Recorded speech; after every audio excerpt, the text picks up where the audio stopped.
Welcome back, folks. We're going to talk about long-run growth policies today. We're going to build on that last discussion we had about economic growth in the long run. It's all from your book, Chapter 25, Long-Run Economic Growth, pages 654 to 668. And what we're going to try and get out of this discussion, both online here and in class, is an understanding of the policies that can be pursued that will help facilitate long-run growth, and an understanding about what the government's role is in facilitating these policies and ensuring long-run growth for their countries. So just to start off with, we know that growth is caused by one of three things: either changes in physical capital, human capital, or technology, all three of which are intended to drive productivity within an economy. And so economic growth is driven by productivity, and productivity is driven by changes in physical and human capital and technology. And the faster you see change, the greater growth you're going to see.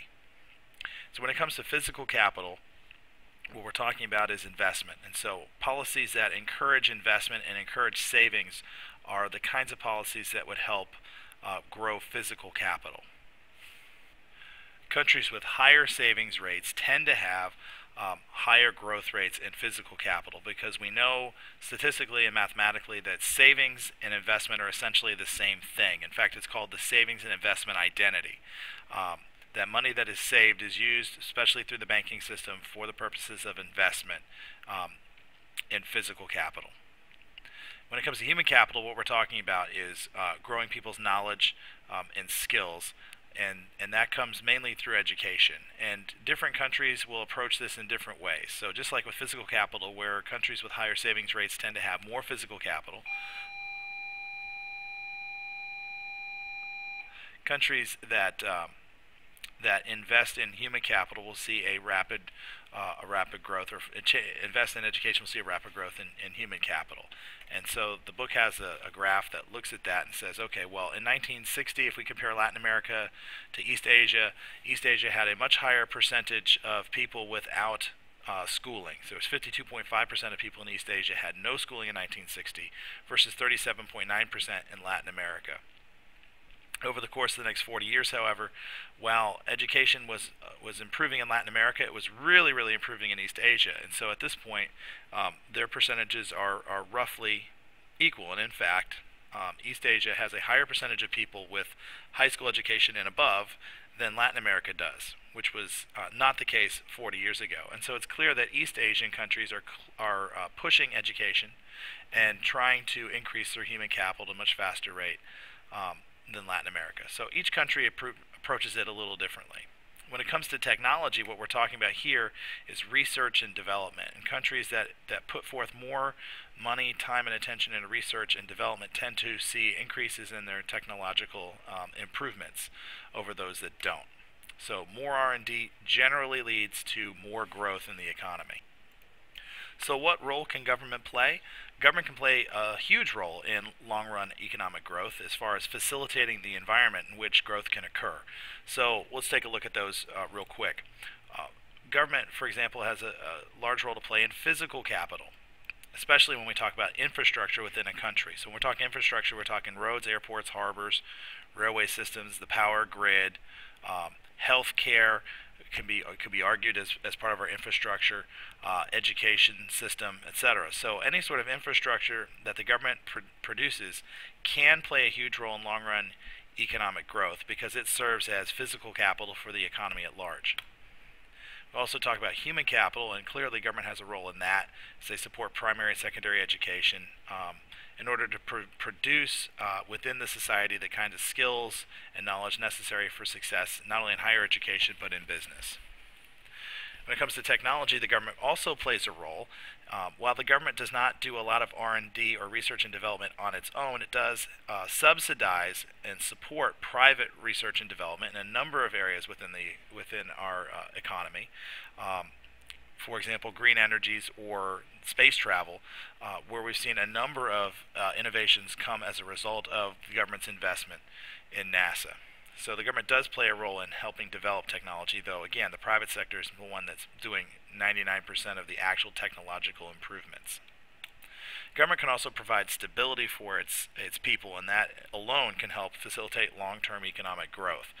by creating a friendly business climate through tax and regulation policies and ensuring personal and economic freedoms, governments are able to provide a stable place for business to occur. And where there's no civil unrest and instability, there is the potential for economic growth and success.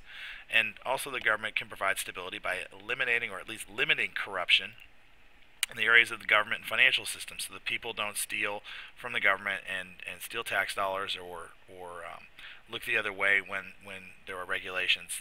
That the more stable and less corrupt your government is, the more likely you're going to see economic growth in the long run.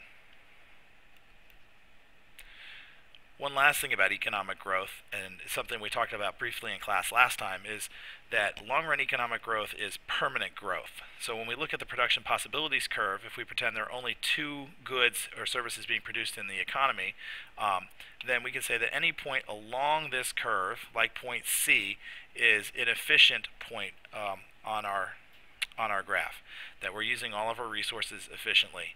If we're at a place like point B, we're in what would amount to a recessionary gap, where we're not producing as much as we could, our output is less than potential, and so clearly we're in a recession. And point A is a point that's not permanently accessible. We might be able to get to it once or twice, but long run, that is not a possible place for us to be producing unless we increase our production possibilities curve and push it further to the right. So to get to point A, you need sustained long-run growth in order for it to be permanently possible. And if you can have sustained long-term growth, then point A becomes an efficient point instead of just a nice idea or a wish that you might have. So one thing to keep in mind is this change between fluctuations and growth.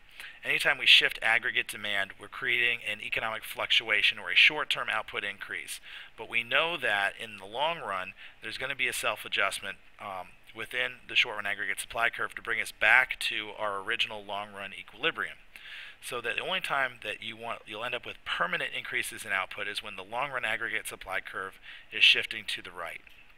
And that's going to happen through changes in productivity.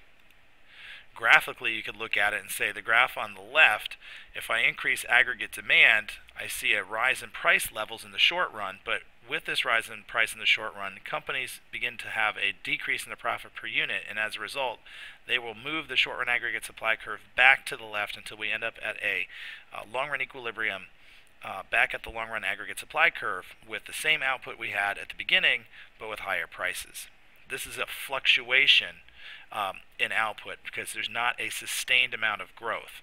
Whereas in the scenario on the right, if we increase our short-run aggregate supply curve as a result of growing long-run aggregate supply, then we find ourselves not only at a point where there are lower prices than where we started, but also greater output than where we began.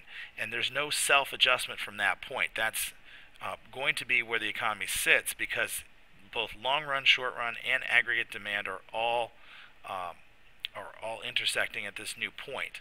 And so what we see here is actual, real, permanent long-run growth, as opposed to where we were impacting aggregate demand, where we saw just a fluctuation.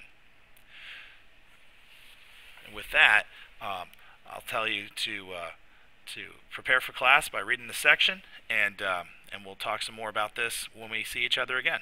See you then.